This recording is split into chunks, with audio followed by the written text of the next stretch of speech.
성경 말씀은 신약 성경 누가복음 2장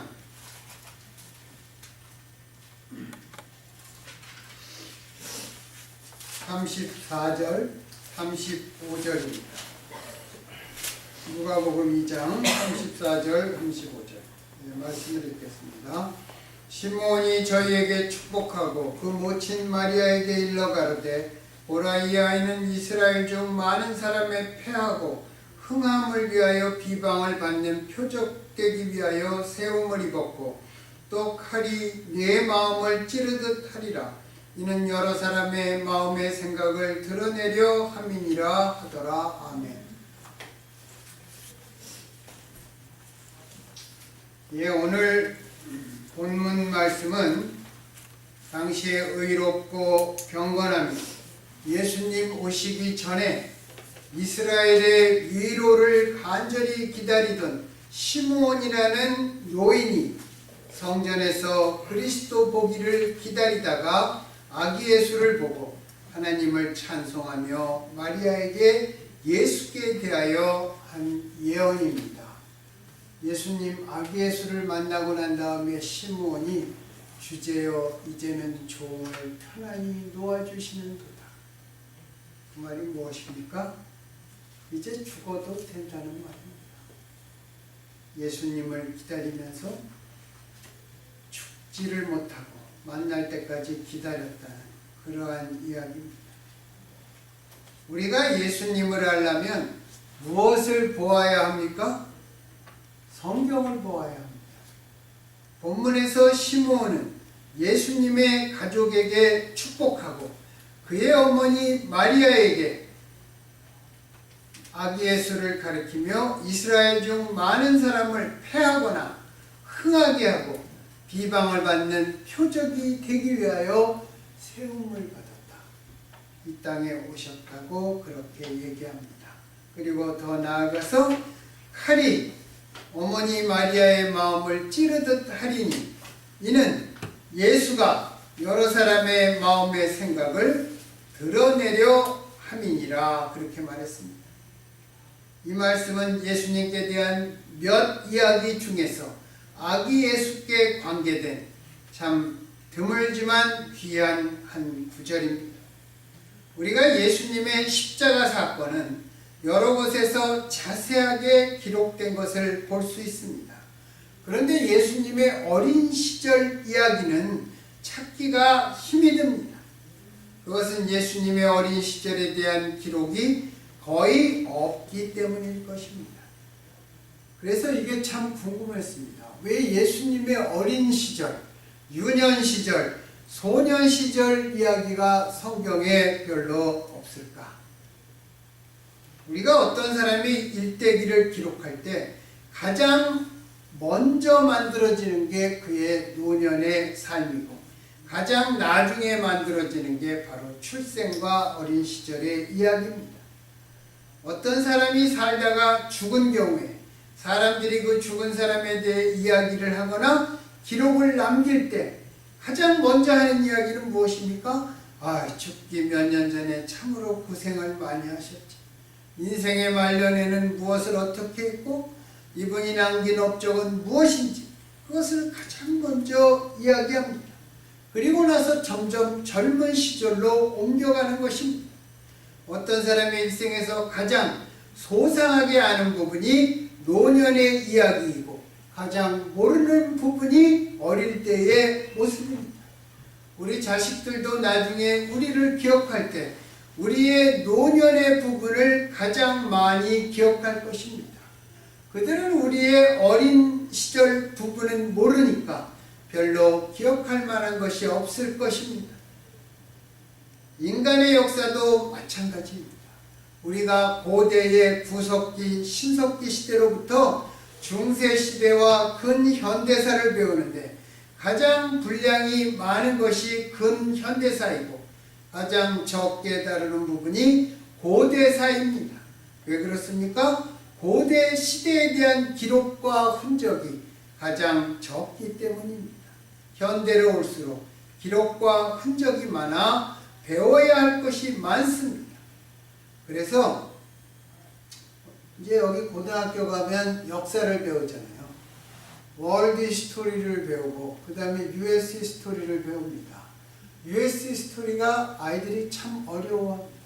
그게 불과 200 몇십 년 전의 이야기이기 때문에 아주 자세하게 제 표현에 의하면 골목골목길까지 다 기록을 해놨어요. 그러니까 공부해야 될 게 많습니다. 그래서 그게 더 어려운 것입니다. 성경에서 예수님의 어린 시절 이야기가 거의 없는 이유도 아마 이런 맥락일 것입니다.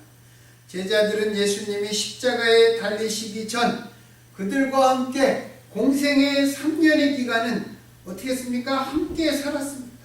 그리고 예수님의 생애의 가장 낮은 부분입니다. 그래서 그들은 자세하게 알았지만 그 전에 예수님의 소년 때, 유년 때 그때는 아는 게 거의 없었을 것입니다. 그래서 아마 그 예수님의 어머니 마리아가 마리아서 뭐 그런 거 하나 썼으면 조금 자세하게 알 수 있었을 것인데 마리아는 그것을 남기지 않았습니다. 예수님의 탄생 이야기도 그래서 마태복음과 누가복음에만 단편적으로 기록되어 있는 것 같습니다. 마태는 예수님을 이스라엘의 왕으로 그렸고 누가는 가난한 자에게 복음을 전하는 메시아로 그렸습니다. 그러면 오늘 우리가 읽은 본문은 어떤 뜻을 우리들에게 전해주고 있을까요? 시므온이라는 노인이 아기 예수를 품에 안은 마리아에게 이는 이스라엘 중 많은 사람을 패하거나 흥하게 하며 비방을 받는 표적이 되기 위하여 세움을 받았고 또 칼이 내 마음을 찌르듯 하리니 이는 여러 사람의 마음의 생각을 드러내려 함이니라. 이렇게 말했습니다. 이 말을 요약하면 세 가지가 나옵니다. 첫째, 많은 이스라엘 사람들을 넘어뜨리기도 하고 일으키기도 할 것이다. 둘째, 많은 사람의 반대를 받을 것이다. 세 번째, 그리고 그 반대자들의 속마음을 드러낼 것이다. 이 짧은 시므온의 세 마디는 예수님의 생애를 요약한 것이라고 이야기할 수 있습니다.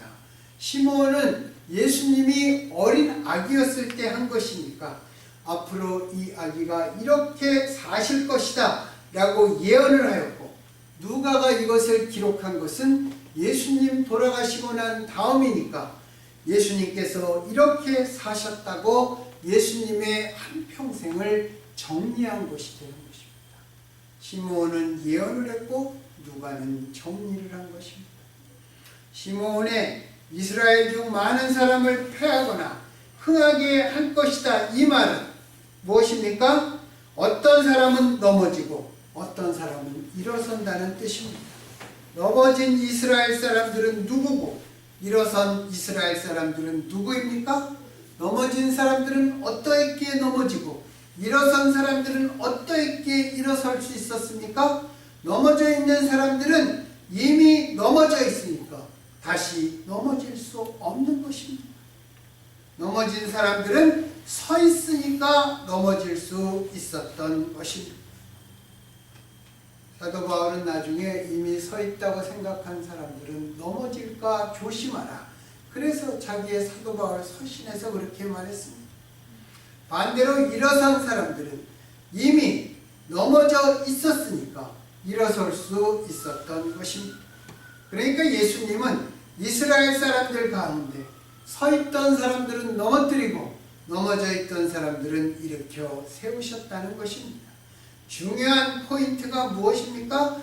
예수님은 모든 이스라엘 사람들에게 똑같이 해주시지는 않았다는 말입니다. 그러면 예수님 당시에 어떤 사람들이 서 있던 사람들이었습니까? 우리가 그것을 성경을 보면 대충 세 부류가 있습니다. 첫 번째가 왕권을 잡았던 헤롯의 집안이고 두 번째가 종교 지도자들인 대제사장 집안, 바리새인과 서기관들, 또 사두개인들입니다. 그리고 마지막 세 번째 부류가 부자들입니다. 이들이 당시에 서 있던 사람들이었습니다. 그런데 이런 사람들을 모두 넘어지게 하셨다는 것입니다. 사람들이 헤롯을 보고 왕이라고 불렀지만 예수님은 누가복음에서 여우라고 불렀습니다. 그들은 예수님께 칭찬을 받은 적이 없습니다. 또 우리가 사도행전에 보면 수많은 제사장의 무리가 예수를 영접했습니다. 이 사람들은 조금 전에 말한 두 번째 부류, 종교 지도자들, 거기에 속하지 않는 제사장들입니다. 그런 사람들은 제외되는 것입니다. 부자들에 대해서는 예수님께서 뭐라 그랬어요? 부자가 천국에 들어가는 것보다 낙타가 바늘길을 빠져나가는 것이 더 쉽다고 하셨습니다. 여기에서 부자의 개념도 단지 재물이 많고 재물이 적고 그렇게 비교되는 것이 아닙니다. 재물을 자기만을 위해서 사용하는 사람들을 부자라고 하신 것입니다. 우리가 재물을 자기만을 위해서 사용하는 것, 그것을 소욕이라고 합니다. 작은 욕심이라고 합니다. 우리가 보면 대부분의 부자들은 소욕의 사람들입니다. 자기가 거의 다 가지려고 하고 같이 나누려고 하지 않습니다. 삭개오는 세리장으로 돈을 많이 긁어모은 부자였지만 예수님을 영접한 순간 가난한 사람들, 자기에게 수탈당했던 사람들에게 나누어 주었거나 보상해 주었습니다. 그런 삭개오에게 예수님이 오늘 구원이 이 집에 이르렀으니 이 사람도 아브라함의 자손이다, 그렇게 일으켜 세워 주셨습니다. 돈이 얼마가 있든 그걸 더 어렵고 힘든 사람을 위해 나누지 않고 혼자만 가지려는 사람은 천국에 들어갈 수 없다는 것입니다. 이런 사람들이 예수님으로 말미암아 넘어졌다는 것입니다. 그러면 반대로 넘어져 있던 상태에서 일으켜 세움을 받은 사람들은 누구입니까? 병들어서 누워있는 사람들은 피지컬리 넘어져 있는 사람들입니다. 배고픈 사람, 가난한 사람, 못 배운 사람, 감옥에 갇혀있는 사람들도 넘어져 있던 사람들입니다. 그러나 그 사람들은 우리 눈에 넘어져 있는 것처럼 보이는 것이지 그들 모두가 예수님으로 말미암아 일으켜 세움을 받았다고 말할 수는 없습니다. 예수님께서 베데스다 연못가에 38년 된 병자를 일으켜 세울 때 그 옆에 다른 많은 병자들이 있었습니다. 그들이 그 38년 된 병자처럼 모두가 치유를 받았다는 말은 성경에 없습니다. 예수님께서 엘리야와 엘리사의 사역에서 사렙다성의 과부와 수가성의 여인, 그 예를 들으셨습니다. 너희들은 고침이나 죽었다가 자식이 살아나는 것을 받지 못하였지만 사렙다성, 수가성 이런 데는 거의 이방 지역입니다. 그들이 고침을 받았다, 그렇게 말했습니다. 그러니까 유대인들이 화를 냈죠. 모두가 고침을 받거나 살아나지는 않았다고 말씀하셨습니다. 여기에서 일으킴을 받은 사람들이란 예수님 앞에 나온 사람들이거나 자기 자식의 문제를 들고 예수님 앞에 자복한 사람들입니다. 니고데모나 아리마대 사람 요셉 같은 사람들도 바리새인이요 공회원으로서 당시에 신분이 높은 사람들이었지만 예수님 앞에 나와 예수님을 영접함으로써 일으켜 세움을 받은 사람이요, 예수님을 은 30에 팔아먹은 가룟 유다는 일어설 수 있는 아주 좋은 자리에 있었지만 바닥까지 넘어져 버린 사람이었습니다. 예수님은 모든 사람을 다 사랑하셨습니다. 그러나 그 사랑하는 방법이 모두에게 똑같지는 않았습니다. 부자를 사랑하신 방법은 이것입니다. 내가 가진 것으로 구제해라, 그렇게 하셨고, 먹을 것 없는 사람들에게는 오병이어의 기적으로 배고픔을 달래주셨습니다. 건강한 사람을 사랑하는 방법과 병들고 귀신 들린 사람을 사랑하는 방법도 달랐습니다. 바리새인과 서기관들에게는 외식하지 말라고 하셨어요. 거칠해하지 말라고 그것이 그들의 향한 사랑의 말씀이었고 사회의 밑바닥 사람들은 불쌍히 여겼다. 예수님께서 그들에게 컴패셔네이트하는 마음을 가지셨다. 그렇게 사랑하신 것입니다. 이렇게 하시니까 예수님은 당시에 힘있던 사람들, 서있던 사람들에게는 미움을 받으신 것입니다. 반대로 가난한 사람들, 넘어져 있던 사람들에게는 사랑을 받으셨습니다. 모든 부류의 사람들에게서 똑같이 사랑을 받으신 것이 아니었습니다. 여러분, 우리가 미국이라는 나라에 살고 있죠. 이 미국에서 음식물 먹다 먹인 폐기물 갖다 버리는 것으로 전 세계의 기아가 해결된다.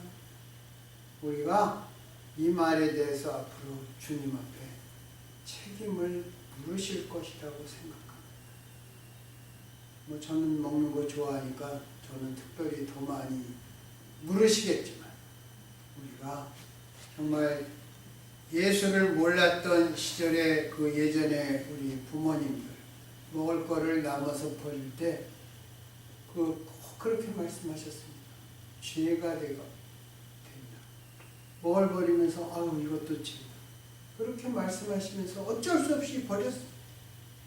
우리는 음식 남은 거 가차없이 버리지 않습니까? 죄의식 하나도 없이 먹다가 배부르면 그만 먹고 남기면 상하니까. 여러분, 우리가 많이 받았다는 것을 알고 나중에 그거 앞에 주님께서 물으실 것 우리가 생각을 하며 살아야 할 것입니다. 이 세상 모든 사람들로부터 칭찬을 받는 사람은 올바른 사람일까요? 이거는 꼭 예수 안에서만이 아니라도 다른 데도 나와 있는 말이에요. 옛날 공자의 제자 자공이라고 있습니다.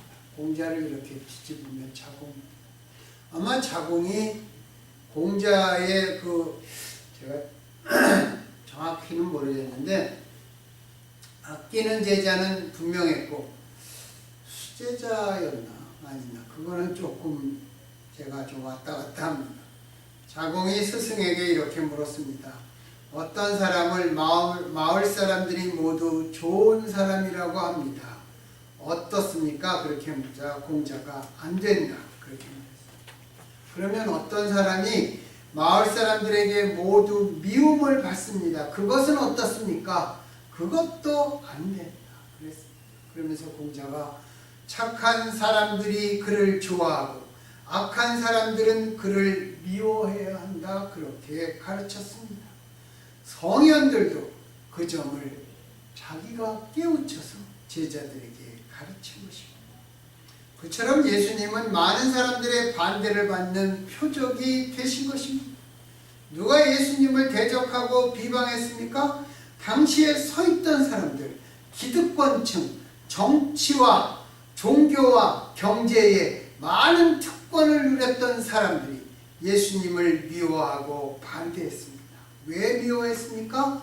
예수님께서 그들을 넘어뜨렸기 때문입니다. 어떻게 넘어뜨렸습니까? 그들의 속마음과 실체를 만천하에 드러냄으로써 넘어뜨렸습니다.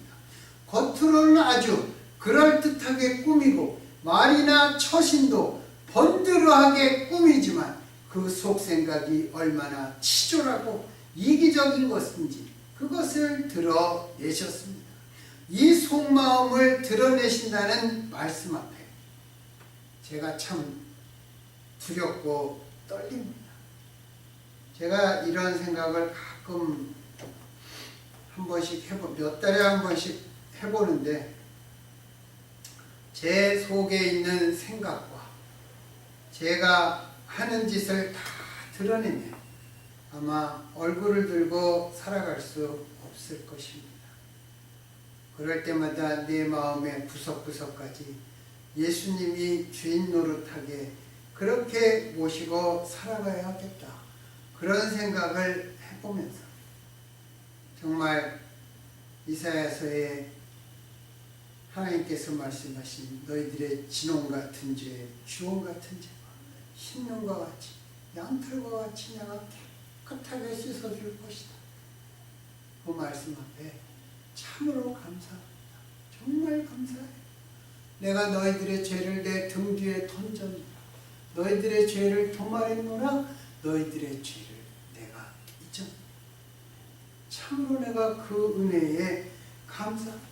하나님께 대들고 원망하고 불평하고 따지다가도 그 생각이 나면 그냥 무릎을 꿇을 수밖에 없는 말씀입니다. 그래서 속을 가리려고 하나님께서 아담과 이브에게 가죽옷을 지어주고 그것도 감사하고, 인간이 나뭇잎으로 가리면 나뭇잎으로 암만 잘 가리면 뭐합니까? 나뭇잎이 다 말라 비틀어지면 다 보이잖아요. 그렇지 않습니까? 죄가 없을 때는 정말 홀라당 내 있는 모습 그대로 보이고 살아도 괜찮습니다. 그러나 이렇게 속이 더러우면 옷을 잘 입고 다녀야죠. 옷을 잘 입으면 잘 입을수록 더 많이 감춘다는 그러한 사실이 있는 것입니다. 이 목사들이 어디 갈 때 양복을 입고 다니는 사람들이 많아요. 예. 그게 뭐 목사니까 옷도 단정하게 입어요. 물론 그것도 일리가 있지만 그 전에 옷을 너무 잘 입고 더 많이 감춘다. 그런 생각이 자동적으로 제가 저를 볼 때 그런 생각이 드는 것입니다. 그러한 생각을 하면서 주님 앞에 참으로 우리가 회개해야 되지 않나, 그런 생각을 합니다. 우리가 시선을 고정시키고 깊이 생각해야 할 것이 예수님이 지신 십자가보다 십자가를 지실 수밖에 없도록 살아가신 주님의 삶입니다. 어떻게 살았길래 예수님은 십자가를 지실 수밖에 없었을까요? 많은 사람들이 반대하고 비방하는 표적이 되셨다는 사실보다 더 중요한 것, 왜 주님이 많은 사람, 높은 자리에 우뚝 서 있는 특권층한테 미움과 반대를 받을 수밖에 없었는가 하는 점.